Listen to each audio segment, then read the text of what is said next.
Assalamualaikum warahmatullahi wabarakatuh. Selamat datang kembali di channel software.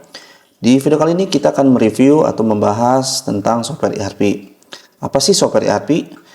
Software ERP adalah ERP yang berbasis ERP Next yang sudah kita kustomisasi untuk kebutuhan atau pengusaha Indonesia. Jadi ERP ini sudah kita custom dan kita sesuaikan baik dari sisi tampilan maupun fitur yang memang sudah cocok dengan pengusaha Indonesia. Nah, tanpa berlama-lama kita langsung saja ya.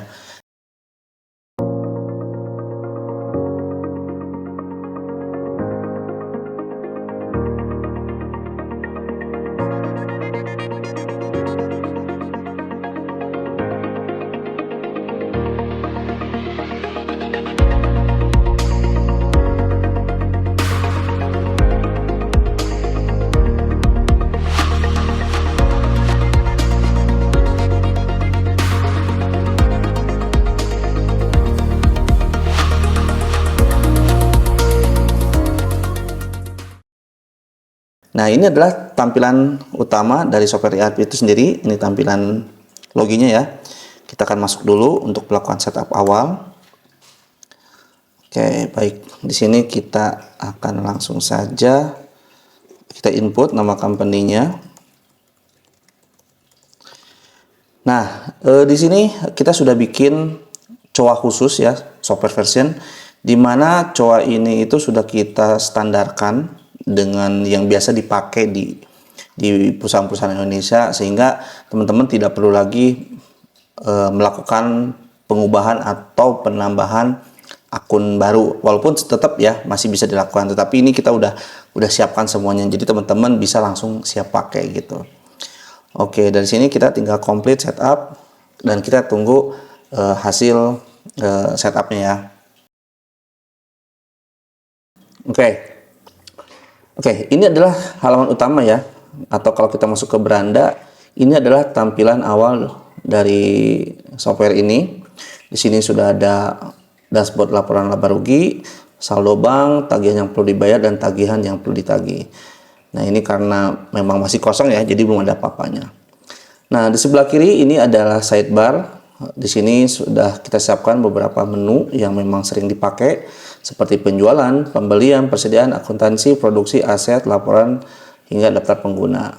Nah, di sini adalah kontennya. Kita pun bisa melakukan magic search di sini ya, terkait kebutuhan fitur apa kita bisa cari. Misalkan kayak saya mau bikin invoice invoice, nah kita bisa cari seperti ini, seperti itu.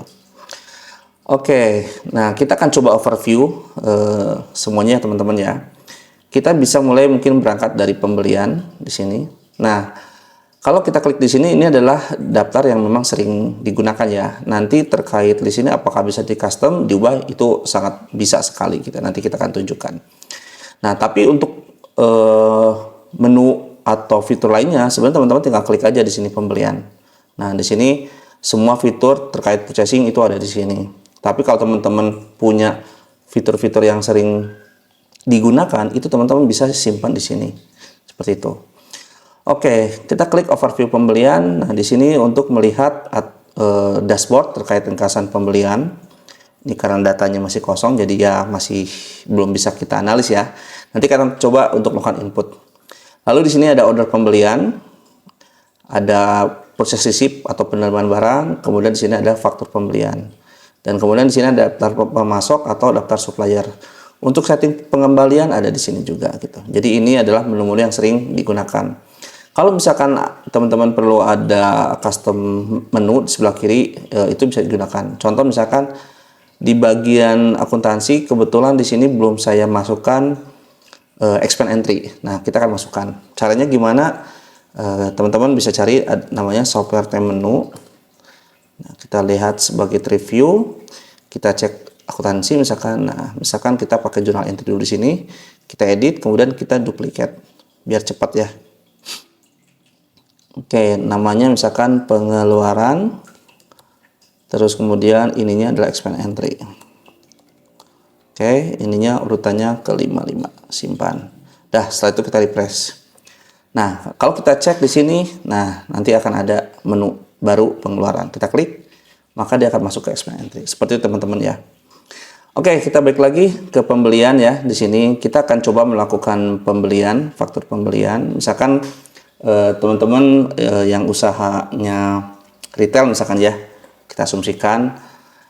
Oke, kita bikin add purchase invoice, kita input suppliernya, misalkan nama suppliernya PT Ramdhani Alim Rogi.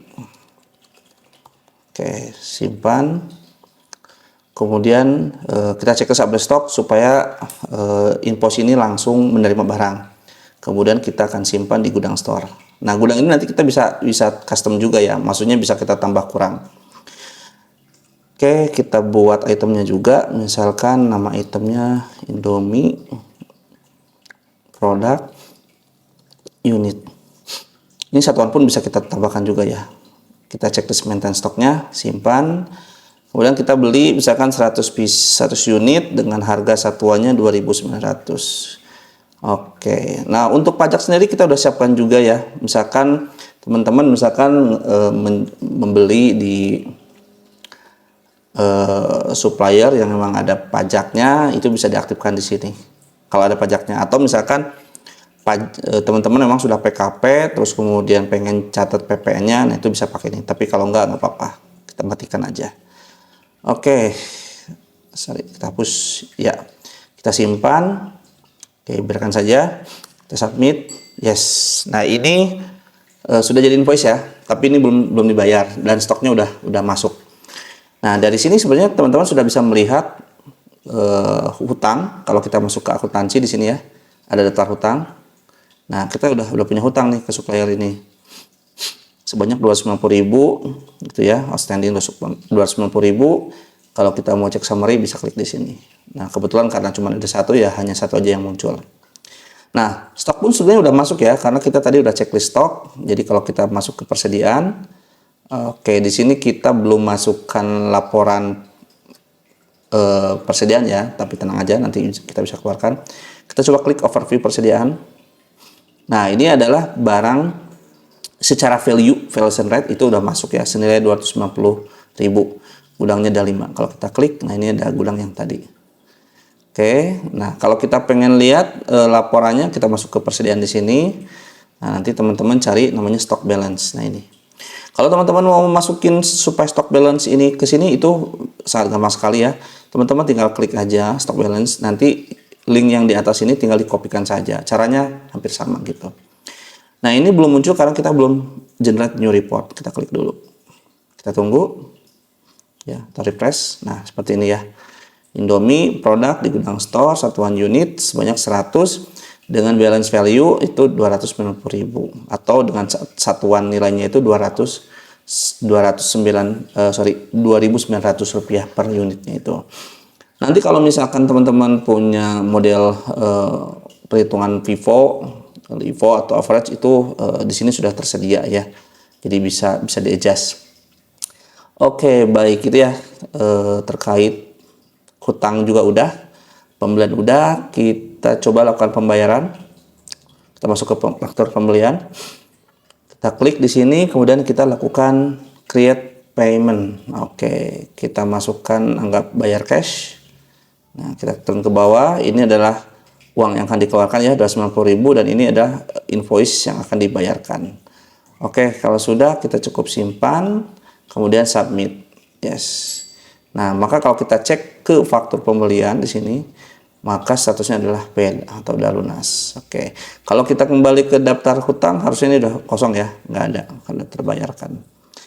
Oke, itu pembelian ya. Pembelian yang sangat simpel sekali. Kita di sini hanya overview aja. Kemudian kita akan melakukan penjualan. Kita akan penjualan, kita langsung ke faktur penjualan. Kita create sales invoice, misalkan customernya Ozan. Oke, jangan lupa diklik update stock. Kemudian kita pilih store. Nah, Indomie, misalkan kita akan jual sebanyak 20 dengan harga 3.500. Ini juga sama ya. Nah, di sini kita kasih widget ya.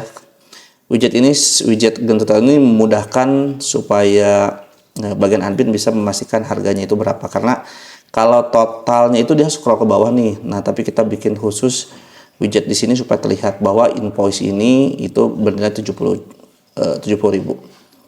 Oke, kita misalkan kasih diskon ya. Kasih diskon 10% misalkan. Oke, kita simpan, submit, yes. Oke, ini udah kita kasih diskon 10% ya, dari grand total 70.000 kita kasih diskon 10% jadi 63.000. Oke, di sini pun harusnya piutang sudah terbentuk. Piutang kita masuk ke sini, daftar piutang. Oke, ini sudah ada ya piutangnya atas nama Ozan. Invoice ini invoice amount-nya belum bayar. Kita lihat summary-nya juga sama nih. Oke. Nah, untuk last stock sama juga ya. Kita bisa ke persediaan, bisa masuk stock balance. Nah, ini harusnya udah berkurang, kita rebuild dulu nih. Kita tunggu, atau kalau mau cepat kita refresh. Nah, ini udah berkurang ya balance-nya. Atau kita mau lihat keluar masuk barangnya, kita ada stock ledger di sini. Nah, ini kita muncul ya, ini 100 itu hasil dari purchase invoice.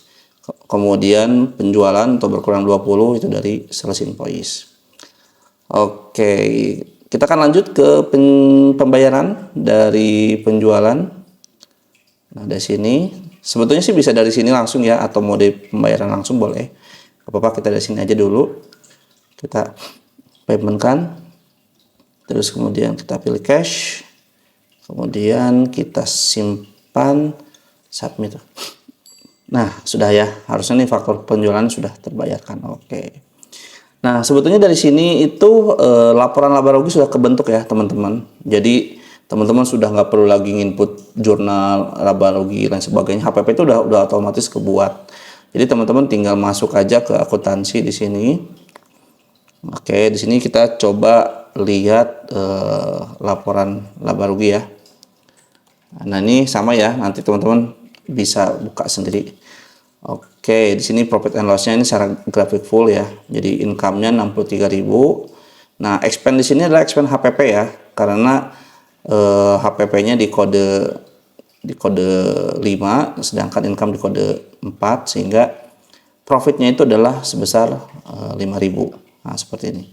Atau kita untuk detail profit and loss, teman-teman bisa cari di sini juga profit and loss. Nah, ini ya, sama. Nah, nanti detailnya terlihat di sini. Nah, ini pendapatan atau penjualannya 63.000.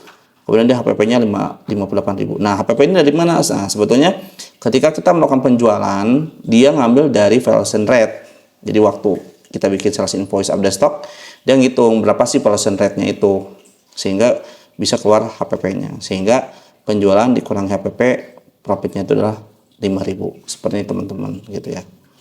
Nah, gimana kalau misalkan ada expense? Nah, untuk expense kita udah punya juga ya pengeluaran. Kita klik di sini.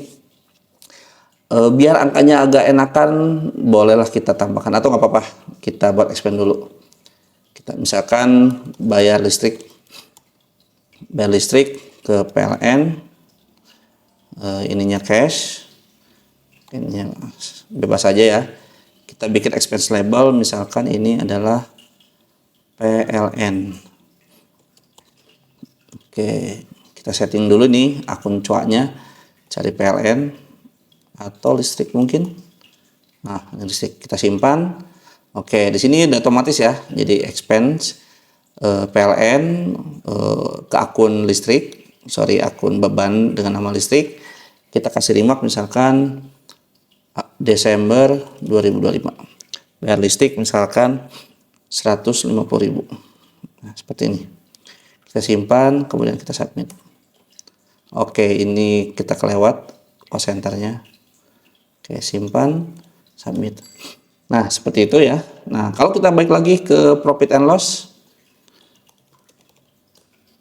Nah, kita refresh dulu. Nah, ini kita rugi nih. Kenapa? Ya karena kalau kita cek di sini ada beban listrik sebanyak 150.000. Nah, biar untung gimana? Ya, kita lakukan penjualan ya. Oke, biar agak kelihatan lebih untung, kita lakukan penjualan, faktur penjualan, add sales invoice, Ozan, ininya update stock. Ini secara simpel ya, kalau teman-teman mengadopsi modelan sales order, delivery note, sales invoice itu bisa dilakukan juga. Ini kita hanya overview aja. Oke, kita misalkan ngejual 60. Oke, simpan, submit. Yes, gitu ya. Oke, kita nggak usah kita bayar dulu ya. Karena kalaupun nggak kita bayar, profit and loss tetap harus muncul. Kita masuk ke profit and loss, kita refresh. Nah ini sekarang ya udah berkurang ya ruginya, karena apa ya, tetap ada HPP-nya gitu. Jadi kalau mau profit ya, salesnya harus ditingkatin. Nah kurang lebih seperti itu teman-teman ya, terkait software ERP ini. Sebetulnya masih ada lagi, ada fitur produksi aset, tapi nanti kita bahas ya. Yang penting ini adalah overview terkait software ERP itu seperti apa, dan ini bisa digunakan di berbagai macam bisnis, mau dia usaha retail, jasa, atau apapun ini bisa digunakan. Dan semua sudah kita setup ya. Jadi kalau kayak perpajakannya pun kita udah setup juga nih. Pajak, kita masuk ke akuntansi, di sini ada sales tax. Nah ini ya, jadi kita udah set pajak 11%, nanti masuk ke PPN keluaran. Nanti kalau untuk purchase ini jadi PPN masukkan 11%. Kalau ada pajak lain, nah itu nanti kita bisa adjust lagi. Misalkan ada pajak apa PPNBM atau pajak PPh 23 misalkan ya. Nah itu nanti bisa kita siapkan juga. Tapi ini kita yang memang umumnya dulu. Oke teman-teman, itu aja terkait software ERP ya. Jadi ini sangat intuitif sekali, mudah digunakan. Sidebar-nya pun udah siap pakai juga. Semua fitur tetap full ya. Jadi bisa terlihat rapih. Laporan keuangan pun sudah terbentuk juga. Jadi teman-teman cukup satu aplikasi tetapi sudah bisa mengcover semuanya. Baik, itu saja. Terima kasih. Wassalamualaikum warahmatullahi wabarakatuh. Kalau teman-teman tertarik menggunakan ERP Next di perusahaannya dan butuh konsultan atau implementer yang ngerjain dari awal sampai beres, software siap bantu dengan keahlian yang kita punya. Kalau ada kebutuhan khusus, kita juga bisa buatin custom app biar alurnya makin pas sama kebutuhan bisnis teman-teman. Biar nggak ribet urus server ERP Next, mulai dari update, backup, sampai masalah downtime, teman-teman bisa juga pakai software cloud. Dan khusus UMKM, kita punya program spesial, yaitu Software for UMKM. Program digitalisasi untuk pelaku usaha kecil menengah di Indonesia dengan harga yang sangat-sangat terjangkau.